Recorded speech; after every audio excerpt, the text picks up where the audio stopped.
don't ever slow up, no I don't take shit, I got no love. Dan kalau ada masalah bisa bicara dengan saya apa masalah yang jadi.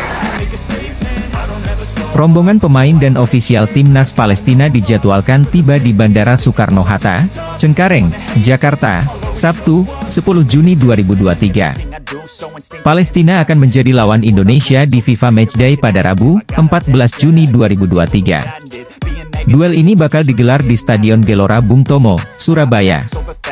Kedatangan timnas Palestina malam ini di Terminal 3, Bandara Soekarno-Hatta, Cengkareng pada pukul 21.30 WIB menggunakan pesawat Qatar Airways, QR954.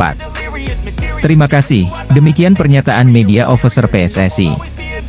Timnas Indonesia sudah menggelar persiapan lawan Palestina di lapangan Tor, Surabaya, mulai Senin, 5 Juni 2023. Namun, belum semua pemain yang dipanggil bisa berkumpul. Hingga Jumat, 9 Juni 2023, total 17 pemain yang sudah bergabung termasuk 2 pemain yang berkarier di luar negeri, Elkan Bagot dan Sadil Ramdhani. Sejumlah pemain naturalisasi yang berpotensi menjalani debut sudah berkumpul sejak awal. Mereka adalah Sandy Walsh, Rafael Struijk, dan Ivar Jenner. PSSI mengumumkan tiket Indonesia versus Palestina sudah ludes dipesan supporter. Semua tiket sudah dipesan. Penjualan tiket FIFA Matchday, Indonesia versus Palestina telah terpesan semua, tulis PSSI di akun Instagram. Transaksi pembelian tiket FIFA Matchday yang resmi hanya melalui PSSI dan tiket.com. Kami tidak bertanggung jawab atas transaksi pembelian tiket di luar PSSI dan tiket.com, tulis PSSI menambahkan. PSSI juga mengucapkan terima kasih kepada para supporter timnas Indonesia yang sangat antusias mendukung tim Garuda berlaga. Setelah menjajal Palestina, pasukan Garuda dijadwalkan menghadapi Argentina di Stadion Utama Gelora Bung Karno, Jakarta, pada 19 Juni mendatang. Pelatih timnas Indonesia, Shin Tae-yong, meminta pemain yang akan debut di skuad Garuda bisa menunjukkan kemampuannya. Ivar Jenner dan Rafael Struijk menjadi pemain yang langsung mendapatkan panggilan untuk TC bersama skuad Garuda. Sebelumnya, kedua pemain ini mendapatkan status WNI setelah menjalani proses naturalisasi. Selain 2 pemain tersebut, ada 2 nama lain yang menunggu debut perdana bersama timnas. Pemain tersebut yakni Sandy Walsh dan Shane Patinama. Berbicara tentang Ivar dan Rafael, Shin Tae-yong melihat 2 pemain ini memiliki potensi.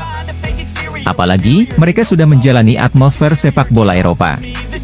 Saat ini Ivar bermain untuk Utrecht U21 dan Rafael membela tim Belanda ADO Den Haag. Menurutnya, kedua pemain ini memiliki kualitas dan bisa bersaing dengan pemain yang lebih senior di FIFA Matchday bulan Juni nanti. Pastinya saya tidak bisa menilai apa-apa terhadap pemain seperti apa.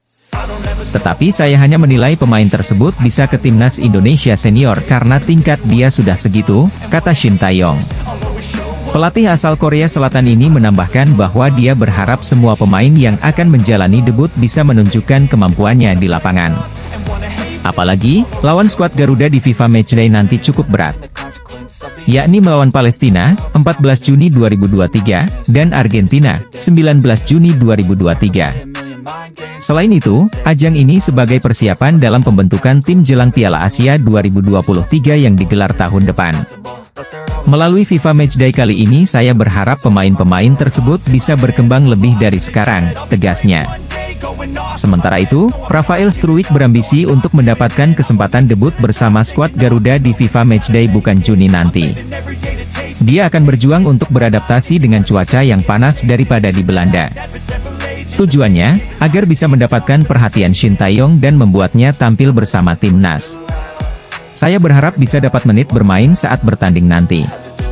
Semoga melalui training ini bisa kemampuan saya adaptasi terlihat. Saya akan memberikan segalanya 100% di setiap latihan. Kita akan lihat nanti hasilnya seperti apa, ungkap Rafael Struijk. Timnas Indonesia akan menghadapi 2 laga penting pada Juni 2023. Skuad Garuda akan menjajal kekuatan timnas Palestina pada Rabu, 14 Juni 2023. 5 hari kemudian, Timnas Indonesia akan menghadapi Timnas Argentina. Pertandingan itu akan digelar di Stadion Utama Gelora Bung Karno, Jakarta. Timnas Indonesia sudah melakukan persiapan untuk menghadapi laga itu.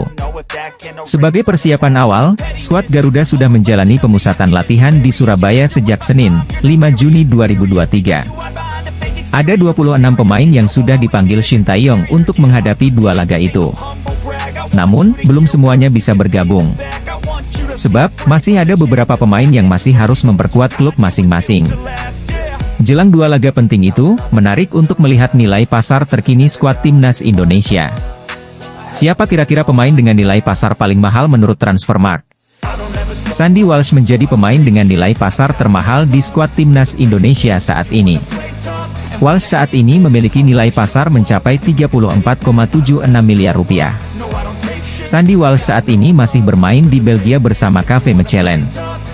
Pemain berusia 28 tahun itu masih terikat kontrak di klub itu hingga musim panas 2025. Laga melawan Palestina pada Rabu, 14 Juni 2023, bisa menjadi debut bagi Sandy Walsh di Timnas Indonesia. Walsh juga tampak sangat menantikan momen itu. Di posisi kedua ada nama Jordi Amat. Bek tengah berusia 31 tahun itu memiliki nilai pasar yang mencapai 15,64 miliar rupiah. Nilai pasar Jordi Amat mengalami penurunan jika dibandingkan 5 atau 10 tahun yang lalu ketika ia masih bermain di La Liga. Saat itu nilai pasarnya masih ada di atas 50 miliar rupiah. Jordi Amat akan sangat diandalkan di lini belakang Timnas Indonesia. Ia adalah satu-satunya penggawa Garuda yang memiliki pengalaman menghadapi Lionel Messi. Shane Patinama menempati posisi ketiga sebagai pemain dengan nilai pasar termahal di skuad Timnas Indonesia. Patinama saat ini memiliki nilai pasar di kisaran 6,95 miliar rupiah. Shane Patinama saat ini berusia 24 tahun. Pemain yang bisa bermain di posisi bek kiri dan gelandang itu memperkuat klub Norwegia, Viking FK. Shane Patinama juga sama seperti Sandy Walsh. Ia belum pernah mendapatkan caps di Timnas Indonesia. Ketua Paguyuban Supporter Timnas Indonesia, PSTI, Ignatius Indro menyesalkan keputusan Shin Tae-yong yang terlalu banyak memanggil pemain naturalisasi dalam laga persahabatan FIFA Matchday antara Timnas Indonesia versus Argentina, 19 Juni 2023. Menurut Indro, momen bersejarah melawan juara dunia Argentina seharusnya menjadi kesempatan bagi pemain lokal untuk mencari pengalaman. Kesempatan pemain lokal untuk bertemu dengan pemain-pemain kelas dunia seperti Lionel Messi ini menjadi sirna dan akhirnya pemain naturalisasi ini yang mempunyai kesempatan, kata Indro kepada Berita 1 di Jakarta Pusat, Selasa, 6 Juni 2023. Dari 26 pemain yang dipanggil ST, 8 diantaranya merupakan naturalisasi.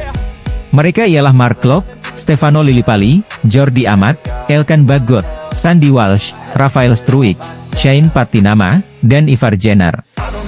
Indro tak menampik ada pemain naturalisasi yang sudah lama berjuang membela timnas, seperti Stefano Lillipali, Elkan Bagot, dan Jordi Amat.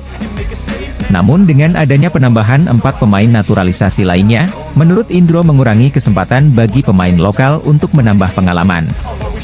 Tapi kan tambahan 4 pemain naturalisasi ini yang mengurangi kesempatan pemain-pemain lokal untuk menunjukkan kualitasnya, untuk menunjukkan kemampuannya di hadapan pemain-pemain kelas dunia seperti Timnas Argentina, ujarnya. Ini yang kami sesalkan, kalau memang terlalu banyak pemain naturalisasi yang dimainkan oleh ST, tambahnya. Indro lantas mencontohkan apa yang dilakukan pelatih Timnas U22 Indra Syafri dengan memaksimalkan potensi pemain lokal. Hasilnya, berhasil menjadi juara di SEA Games 2023 di Kamboja. Coach Indra Syafri sudah menunjukkan sebenarnya bahwa kualitas pemain-pemain lokal kita juga enggak jauh dengan pemain naturalisasi. Buktinya kita bisa juara SEA Games, ujarnya.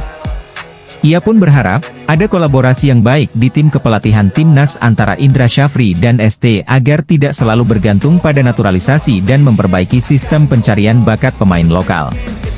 Kita harapkan adanya kerjasama antara Coach Indra dan ST untuk terus memunculkan pemain-pemain lokal kita dan jangan terlalu tergantung dengan naturalisasi-naturalisasi, imbuhnya. Lebih baik memperbaiki sistem sepak bola Indonesia seperti apa, sehingga kita bisa mendapatkan pemain-pemain yang berkualitas dan juga mampu berbicara banyak di internasional, tutupnya. Pelatih Timnas Indonesia Shin Tae-yong terpantau absen selama 3 hari TC Timnas Indonesia sejak Senin, 5 Juni 2023, pemain juga baru 15 yang hadir. TC Timnas Indonesia telah digelar sejak Senin lalu di Surabaya jelang FIFA Matchday Juni 2023 melawan Palestina dan Argentina.